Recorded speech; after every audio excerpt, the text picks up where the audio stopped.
For much of her life, Judi Dench was treated as something close to sacred within British culture. Her reputation carried a weight that preceded her, suggesting an artist beyond ordinary struggle. From the outside, it appeared that reverence alone shielded her from the frictions that often accompany long careers in the arts. Yet that image, while flattering, was incomplete. What Dench later allowed the world to understand was not disappointment, but realism. Respect does not eliminate friction, it merely changes its shape.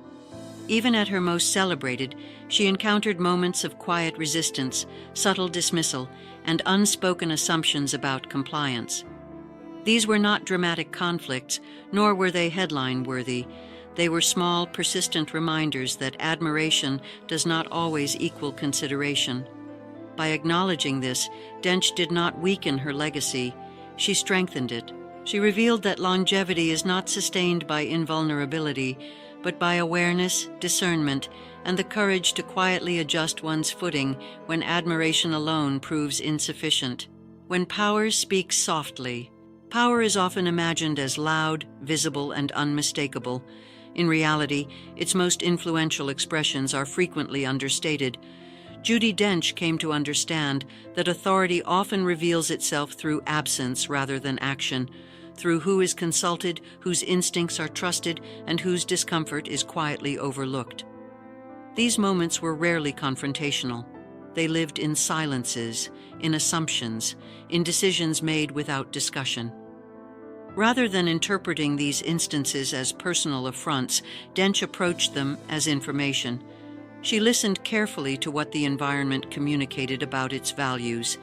In doing so, she avoided unnecessary conflict while gaining clarity. Power, she learned, does not always announce itself through dominance. Sometimes it reveals itself through neglect. Recognizing this allowed her to respond thoughtfully rather than react emotionally. She did not demand space. She evaluated whether the space offered was worth occupying at all. That discernment became one of her most enduring strengths: authority without approval. At various stages of her career, Dench encountered situations where decisions surrounding her work were shaped by external priorities rather than artistic alignment. These moments required restraint rather than resistance. She understood that chasing approval often comes at the expense of self-definition. Instead of arguing for control, she focused on choice. Authority, in her view, did not require permission. It required self-trust. When a project's direction felt misaligned with her values, she did not attempt to reshape it through force. She stepped away with composure. There were no dramatic exits, no public critiques, just clarity. This approach allowed her to maintain relationships without compromising her identity.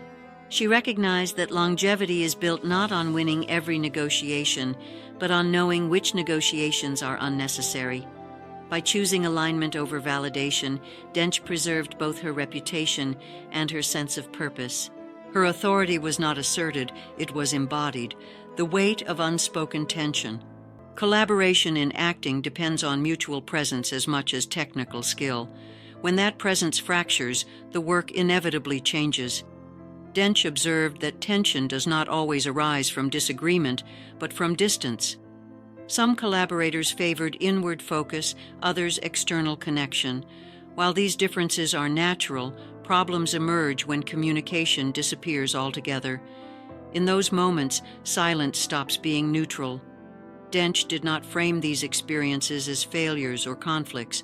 She saw them as lessons in compatibility. Rather than attempting to repair dynamics that no longer felt reciprocal, she made quiet mental notes. She learned which environments supported openness and which demanded emotional insulation. The work continued professionally, but something essential shifted. Trust, once thinned, was rarely restored. Dench accepted this without bitterness. She understood that not every collaboration is meant to deepen, some simply function. Knowing the difference allowed her to protect her energy while maintaining her standards. Admiration without obligation. Dench never denied the brilliance of those she worked alongside, even when personal dynamics proved complicated. She understood that talent and compatibility are not synonymous. Publicly, she remained generous in her praise, careful to honor the work without exposing personal discomfort. Privately, however, she drew distinctions. Admiration did not obligate endurance. Respect for craft did not require emotional compromise.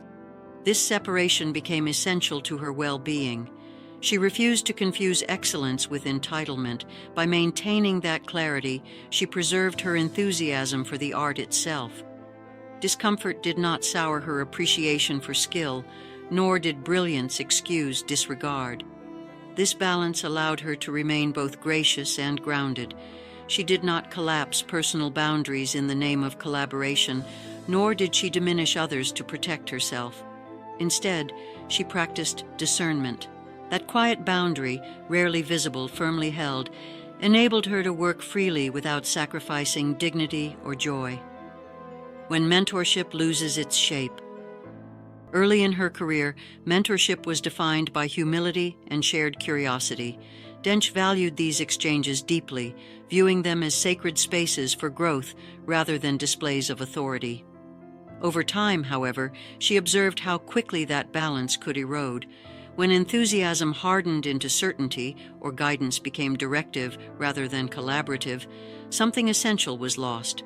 Corrections delivered without curiosity fractured trust more effectively than disagreement ever could. Dench did not respond defensively. She adjusted her expectations. Where intimacy once existed, professionalism remained. She allowed the work to continue without forcing closeness that no longer felt mutual. This restraint protected her from resentment while honoring the integrity of the process. She understood that mentorship requires mutual respect to survive. Once that respect erodes, restoration is rare. Rather than mourn what changed, she accepted it. The lesson was not painful, it was clarifying. Some relationships evolve, others conclude quietly. The lingering impact of careless words. In theater, language carries weight far beyond intention. A single remark can alter an entire working relationship, not because it was cruel, but because it was careless. Dench became acutely aware of this reality over time. Humor, when misjudged, can feel dismissive. Authority, when untempered, can feel sharp. These moments were rarely dramatic, yet their impact lingered. Dench did not confront or revisit them publicly. She recognized that intention does not erase effect. Instead of demanding repair, she adjusted proximity. Warmth, once withdrawn, did not return easily. On stage, professionalism remained unwavering. Off stage, distance settled in. This separation was not punitive, it was protective. She understood that emotional availability is a choice, not an obligation. By honoring her own response rather than challenging others' intent, she maintained control over her emotional environment. Silence in these moments became a form of self-respect. Patterns revealed over time. Across decades, similar moments emerged in different forms, different collaborators, different contexts, same conclusion. Once respect eroded, the relationship concluded quietly. Dench did not retaliate, criticize, or blacklist. She moved forward. Her career was expansive enough that she never needed to cling to environments that diminished her. Each boundary reinforced the next, creating a professional life defined by clarity rather than conflict. These patterns were not visible to audiences, yet they shaped her longevity profoundly. She understood that consistency is not maintained through endurance alone, but through discernment.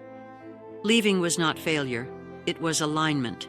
By refusing to normalize discomfort, she preserved her enthusiasm for the work itself. Her choices accumulated over time, creating a career marked not by scandal or bitterness, but by quiet satisfaction.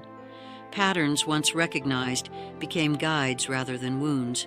Grace is not compliance. Grace is often misunderstood as softness or submission. In Dench's life, grace was rooted in certainty. She knew who she was and what she valued. That knowledge freed her from the need to prove anything. Politeness did not signal permission. Civility did not require silence. When boundaries were crossed, she responded not with spectacle, but with absence. This approach unsettled those accustomed to negotiation through pressure, yet it preserved her autonomy.